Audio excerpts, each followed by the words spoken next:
In 1963, Soviet astrophysicist Nikolai Kardashev came up with the Kardashev Scale. This was a way of identifying how advanced a civilization is based on how much energy it can produce. The first on the scale, the Type 1 civilization, is able to harness all the energy reaching it from the neighboring star, in our case, our host star, the Sun. This would allow us as humans to control volcanoes, weather patterns, and maybe even earthquakes.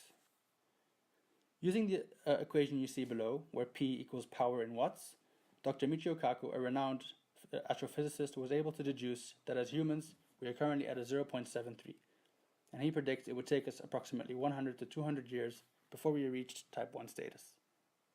The second type of civilization is able to harness all the energy leaving the entire star, in our case, all the energy coming from the Sun.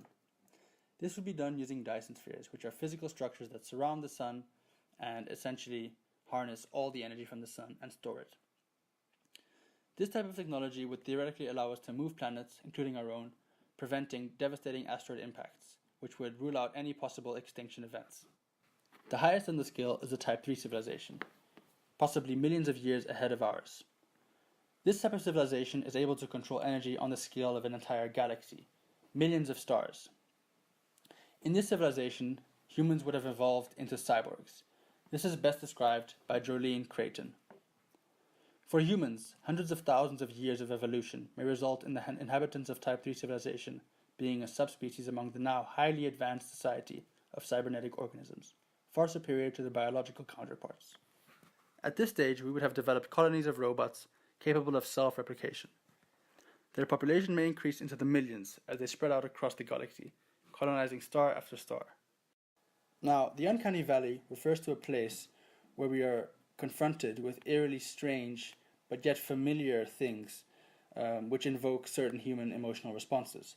Masahiro Mori is renowned for this, for his work into human emotional responses into essentially non-human entities. Things such as zombies, which elicit very strangely familiar feelings, yet also feelings of eeriness. Thinking, however, of cyborgs hundreds of thousands of years from now, which as humans we may evolve into, how would they rank on the uncanny valley scale? Now, in my opinion, they would rank even higher than humans, potentially because of their intelligence. Now, if we consider hundreds of thousands of years, that's a lot of time for technology to be increasing at an exponential rate. And it may be that in this amount of time, humans may become so indistinguishable from robots that it'd be very difficult or almost impossible for us to have this feeling of uncanniness, which we refer to now. It may be that we are simply, because we are limited by our current technological standards, that we are confronted by these uncanny feelings. And so perhaps feelings that we currently have towards robots will simply disappear over time. And it may even be that cyborgs will actually be surpass humans on the level of the uncanny valley chart.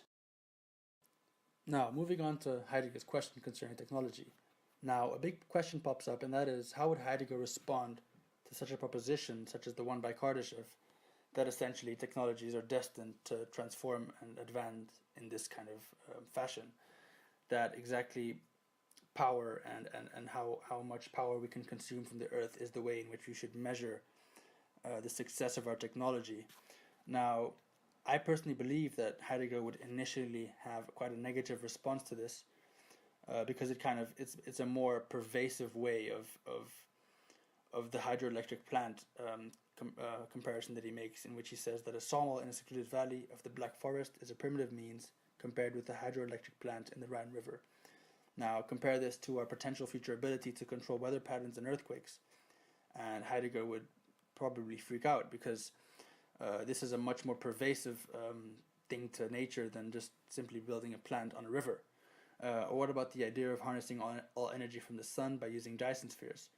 Again, something in which we use the sun to our own advantage just to get energy from it. Now, this is why I think Heidegger would initially have quite a negative response to it, because it essentially is assuming that as humans we are there to mine everything at our disposal, at our leisure, and also manipulate it and dominate it and use it for as a means to an end, which Heidegger kind of argues against. That as humans we have only interpret technology as a means to an end, but that it actually is much more than that.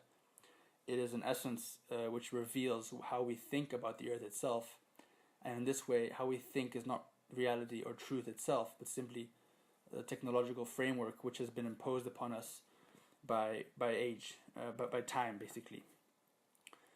However, if you consider that Heidegger, when he wrote this several decades ago, was constricted to his belief that as humans we only live on planet Earth, whereas Kardashev and his proponents are already making the assumption that Earth is not, that we are, as humans, are potentially not just limited to Earth, that we could potentially colonize other planets, which are also popping up.